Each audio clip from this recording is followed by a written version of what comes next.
Hello भक्तों, राधे राधे। आज हम भगवत गीता का दूसरा अध्याय सुनाने जा रहे हैं। आप सुन जरूर लिया करो, इससे हमारे और अगली वीडियो में सुनाने का अच्छा सा मन होता है। हाँ, और आप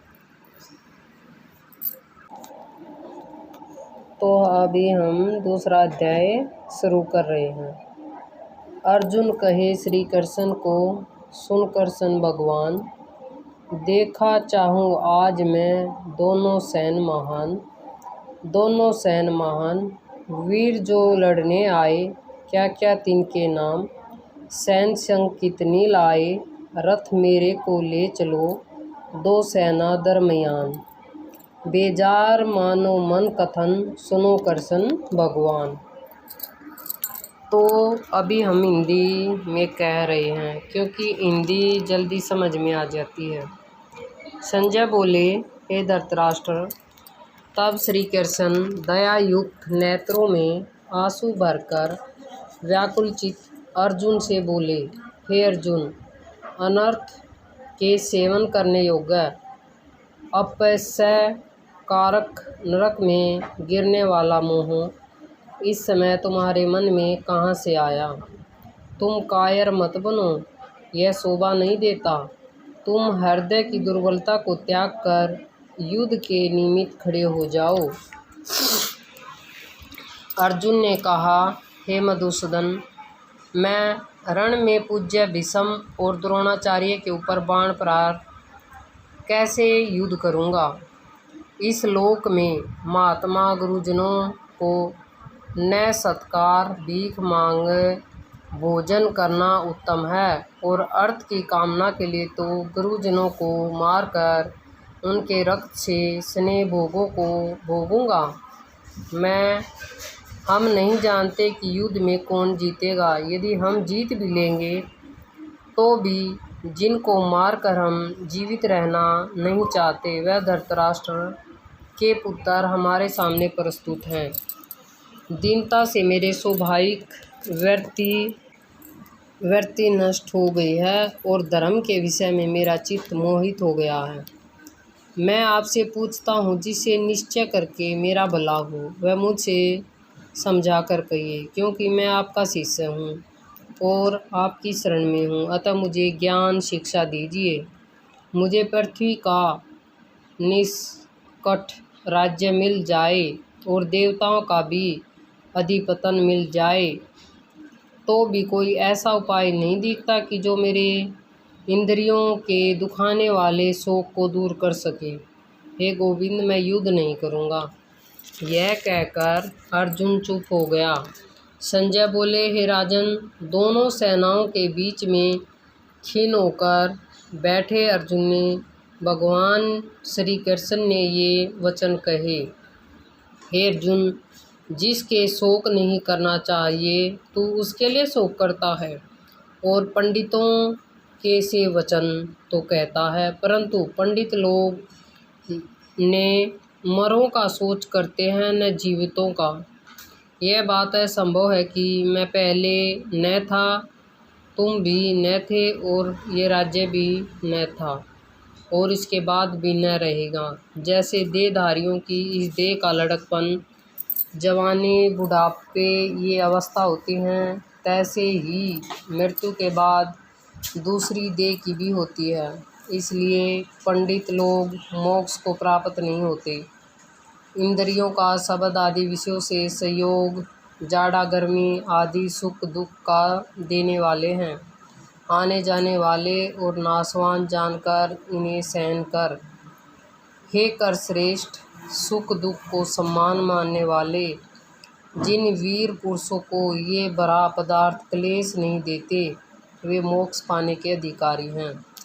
असत्य का तो अस्तित्व ही नहीं और सम का अभाव नहीं। इस प्रकार दोनों का ही तत्व ज्ञान पुरुषों से देखा है, जिसमें यह सारा संसार व्याप्त है, उसका विनाश करने में कोई समर्थ नहीं। इस अविनाशी, अचिंत और नित्य जीवात्मा के ये सब शरीर नाशवान हैं अतः हे भारत, तुम युद्ध करो। जो पुरुष इस आत्मा को मारने वाला तथा जो मरने वाला मानता है, वे दोनों ही ज्ञानी नहीं हैं, क्योंकि ये आत्मा न मरती है न मारती है। आत्मा न कभी जन्मती है न मृत्यु को प्राप्त होती है, न कभी जन्मती थी न कभी मरेगी। यह अजन्मा, नित्य, कभी न घटने बढ़ने वाली और सनातन है। नष्ट होने पर भी वह नाश को प्राप्त नहीं होती। जो पुरुष इस आत्मा को नित्य, अविनाशी, निर्विकार और अजन्मा जानता है, वह किसको घात करवाएगा और किसको मारेगा। जिस प्रकार मनुष्य पुराने वस्त्र फेंक कर नया वस्त्र ग्रहण करता है, उसी प्रकार आत्मा पुरानी देह को छोड़कर नई देह धारण करती है।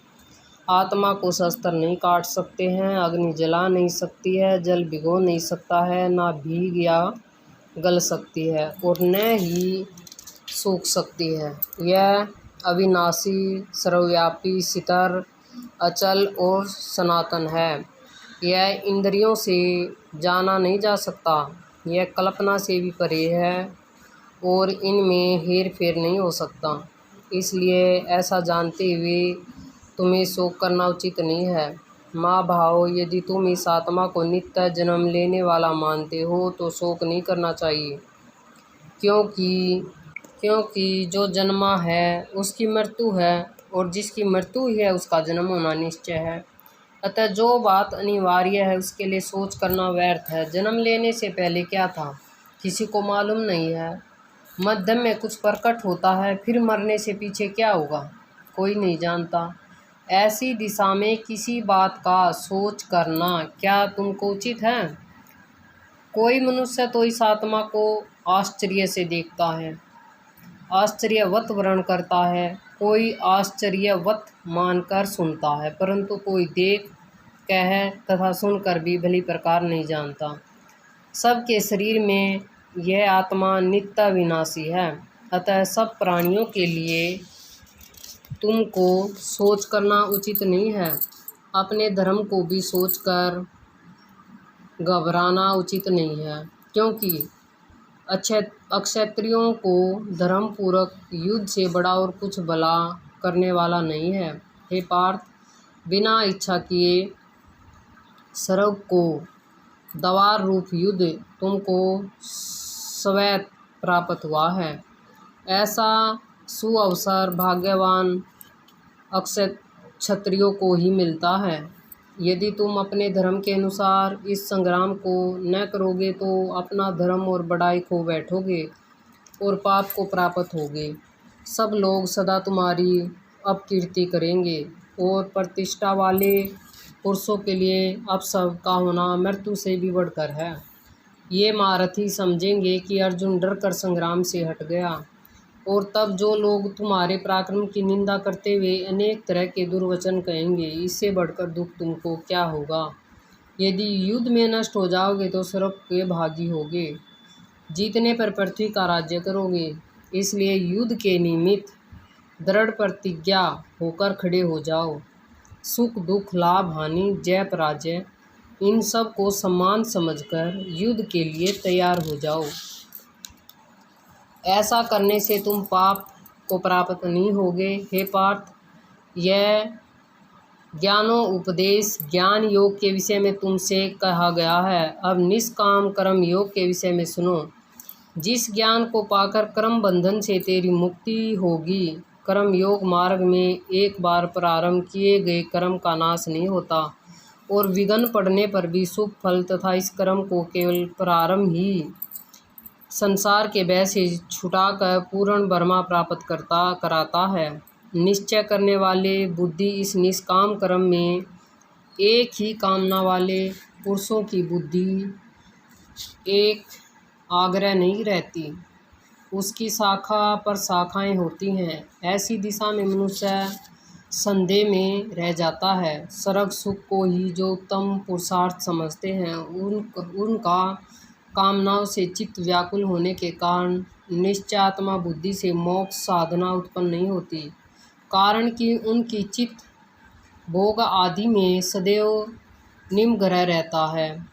जिन मनुष्यों का चित्त इस प्रकार मोह में लिप्त है और जिनकी आकर्षित भोग विलास और ऐश्वर्य में है, ऐसे पुरुष के अंतःकरण में निश्चयात्मक बुद्धि नहीं होती। हे अर्जुन, वेद त्रिगुण आत्मक सकाम है, तुम निष्काम हो जाओ। सुख दुख का सम्मान जानकर, नित्यक्ष में आदि स्वार्थों में न पड़कर धीरजवान और आत्मानिष्ठ हो जाओ। तुमको केवल कर्म करना चाहिए, तुम्हारे अधिकार में फल नहीं। तुम न तो फल की अभिलाषा में काम करो और न ही निकम्मे ही रहो। फल की आशा त्याग कर कर्म की सफलता व सफलता को सम्मान समझकर तुम योगस्थ होकर कर्म करो। फल की इच्छा रखने वाले निकष्ट होते हैं। निष्काम कर्म करने वाला पुरुष ईश्वर के कृपा से इसी संसार में सुकृत तथा दुष्कृत इन दोनों ही का त्याग कर देता है, जो सब कर्मों के कल्याण कारक हैं। कर्म फल को त्याग कर ही बुद्धि युक्त ज्ञान पापुरुष जन्म बंधन से हटकर मोक्ष को पाते हैं। जब तुम्हारी बुद्धि मोहवन के बराबर निकल जाएगी, तब तुम्हारा मन आगे होने वाली तथा हुई बातों से विरक्त हो जाएगा। अनेक श्रुति स्मृतियों के वचनों को सुनने से तुम्हारी बुद्धि भ्रमित हो गई है। जिस समय वह निश्चल होकर आत्मा में स्थित होगी, तभी उसको तत्व ज्ञान प्राप्त होगा। हे अर्जुन ने पूछा, हे केशव, आत्मा स्वरूप में निश्चल बुद्धि वाला किसी को कहा है, उसके लक्षण क्या हैं? श्री कृष्ण जी बोले, हे अर्जुन, जो महापुरुष मन की सब कामनाओं को त्याग देता है और अपने आप ही से प्रसन्न रहता है, उसको निश्चल बुद्धि वाला कहते हैं। दुख में जिसके मन में खेद नहीं होता और सुख में जिसकी आसक्ति नहीं होती तथा प्रीति भय क्रोध जिसके जाते रहते हैं, वह महात्मा स्थिर बुद्धि वाला मुनि कहलाता है। जो सर्वत्र स्नेह करता है, जो शुभ पदार्थ प्राप्त होने पर भी हर्ष नहीं करता है, अशुभ से अप्रसन्न नहीं होता है, उसी को स्थिर बुद्धि जानना चाहिए। और कछुआ जैसे अपने अंगों को सिकोड़ लेता है, उसी तरह जो पुरुष अपनी इंद्रियों को विषय से हटाता है, उसकी बुद्धि स्थिर जानी जाती है। हे अर्जुन, मोक्ष का प्रयत्न करने वाले विद्वान व्यक्ति को भी प्रलोभ इंद्रियां बलात्कार उसके मन को जीत लेती हैं। इसलिए सब इंद्रियों को विषय में रोक मेरे विषय तत्पर हो जावे। जिनसे इंद्रियों को वश में कर लिया है, उसकी बुद्धि निश्चल है। जो पुरुष विषयों के ध्यान में रहता है, उससे उसकी प्राप्ति हो जाती है। प्राप्ति होने से कामना होती है। इच्छा के पूर्ण न होने से क्रोध से अविवेक होता है। अविवेक से स्मरण शक्ति नष्ट हो जाती है। स्मरण शक्ति के नष्ट होने से बुद्धि अक्षय हो जाती है। जिसकी बुद्धि का नाश हुआ, वह विनाश को प्राप्त होता है। जो पुरुष राग द्वेष से रहित हो, इंद्रियों के विषय सुख का अनुभव करता है और अपने मन को वश में रखता है, वह शांति को प्राप्त होता है। शांति मिलने पर सब दुखों का नाश हो जाता है। प्रसन्न चित्त वाले की बुद्धि तुरंत निश्चल हो जाती है। जो पुरुष योग युक्त नहीं है, उसको निश्चल बुद्धि उत्पन्न नहीं होती। भावना के न होने से शांति प्राप्त नहीं होती। अशांति को सुख कहाँ से मिलेगा? इसी कारण के माँ भाव जिसने इंद्रियों को विषयों में सर्वथा रोक रखा है, उसकी बुद्धि स्थिर है। जो सब प्राणियों की रात होती है, उसमें संयम जागता है और प्राणी मात्र जिस समय जागते हैं, मुनि जनों की वह रात्रि है। जल से भरे पूर्ण समुद्र में जल भरने पर भी वह अपनी मर्यादा पर ही रहता है। उसी तरह जिस पुरुष में इच्छा न रहने पर भी सब विष भोग प्रवेश करते हैं, उसी को शांति मिलती है। विषयों की इच्छा करने वाले को शांति नहीं मिलती। जो पुरुष सब कामनाओं को छोड़कर इच्छा रहित हो विचरता है, ममता अहंकार जिसमें नहीं है, वह शांति को प्राप्त होता है। हे पार्थ, ब्राह्मी स्थिति यही है। ऐसी स्थिति मिल जाने पर प्राणी फिर मोह में नहीं फंसता और अंत समय में निर्वाणी बरहा प्राप्त होता है। बोल गीता माता की जय।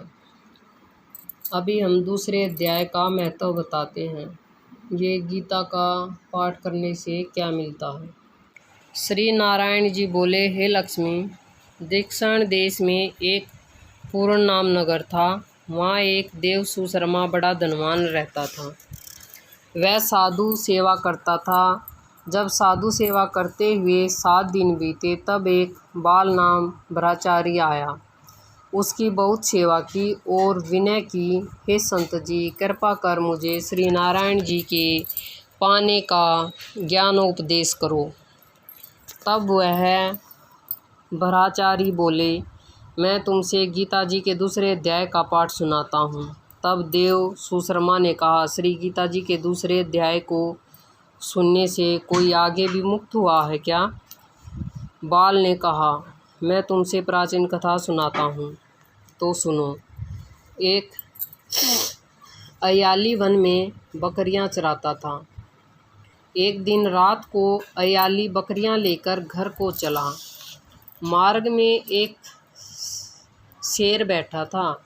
एक बकरी सबसे आगे जाती देखकर शेर भाग गया। तब अयाली यह देख बड़ा आश्चर्यचकित हुआ और मैं भी वहाँ आ खड़ा हुआ। वह उस चरवाहे ने मुझे देखकर कहा, मैंने ये आश्चर्य देखा कि बकरी को देखकर शेर डरकर भाग गया, अतः तुम त्रिकालज्ञ हो, यह वृत्तांत मुझे सुनाओ। संत ने कहा, हे अयाली, मैं तुमसे एक पिछली वार्ता सुनाता हूँ। यह बकरी पिछले जन्म में डायन थी। जब इसका पति मर गया था तब यह बड़ी डायन हो गई। जिस सुंदर बच्चे को देख उसी को खा लेवे। और शेर पूर्व जन्म में फंदक था। वह पक्षी पकड़ने वन को गया और यह डायन भी वन को गई। वहाँ डायन ने उस फंदक को खा लिया। तब यह फंदक शेर हुआ और वह डायन बकरी हुई।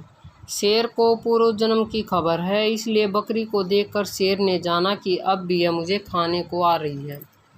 तब आलिया ने कहा, मैं पिछले जन्म में कौन था? संत बोला, तू पिछले जन्म में चांडाल था। तब आलिया ने कहा, हे ब्रह्मचारी, कोई ऐसा उपाय भी है जिसके कर हम तीनों इस अधम देह से छूटें?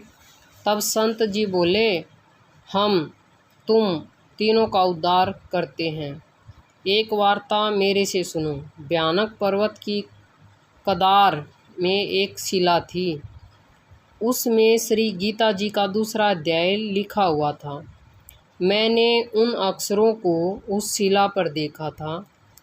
अब मैं तुम्हारे को मन, वचन और कर्म करके सुनाता हूँ, तो तुम सुनो। संत जी ने जब गीता जी के अक्षर सुनाए तो उनको सुनते ही तुरंत आकाश से विमान आए और उन तीनों को विमान पर बैठाकर वैकुंठ को ले गए। बोल गीता माता की जय। आज दूसरा अध्याय पूरा हो गया है, तो हम कल तीसरा अध्याय करेंगे। अगली वीडियो में फिर मिलेंगे। लाइक, शेयर, सब्सक्राइब करना और अपना प्यार ऐसे ही बनाए रखना।